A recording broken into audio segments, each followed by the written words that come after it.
Le gène Atlantis de A.J. Riddle. En Antarctique, des chercheurs ont mis au jour, enfouie sous la glace, une mystérieuse structure vieille de plusieurs milliers d'années.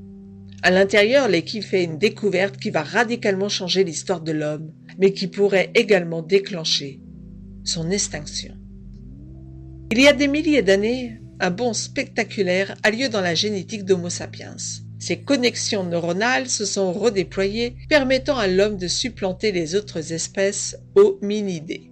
De nos jours, les hommes de l'agence Clowntown retrouvent en Antarctique un sous-marin nazi et une vieille cité mystérieuse qui renferme en son sein un gène, le gène Atlantis, qui aurait permis à l'homme de faire un bond génétique, mais qui serait également un virus à l'origine de la peste espagnole. Kate Warner, scientifique, travaille sur un protocole pour guérir les autistes quand elle et les enfants qu'elle suit sont enlevés. Tout cela est lié et doit conduire à un nouveau saut pour l'humanité, ou bien à son extinction. C'est le postulat du thriller d'A.J. Riddle, créateur d'entreprises du web qui a déjà traduit son livre dans une vingtaine de pays et qui va voir celui-ci adapté prochainement au cinéma. L'histoire d'emblée intrigue, tout comme la 4e de couverture. Le premier chapitre arrive et on se dit que l'on va passer un bon moment de lecture.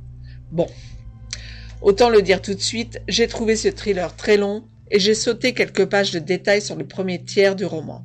Le problème de ce livre, ce n'est pas l'histoire, mais les longues descriptions et le nombre des personnages qui font que l'on s'y perd. Il faut vraiment attendre les 3/4 du bouquin pour que le mouvement s'accélère enfin et que l'on commence à comprendre où cela va nous mener.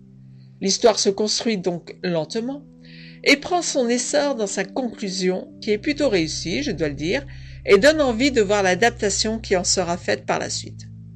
Passé donc tout le blabla entre les deux entités ennemies que forme Clowntown et les pérégrinations des principaux personnages, l'histoire du gène prend enfin toute sa dimension et fait que l'on s'accroche finalement à cette lecture. Rien que pour la fin, franchement, cela vaut le coup de persévérer.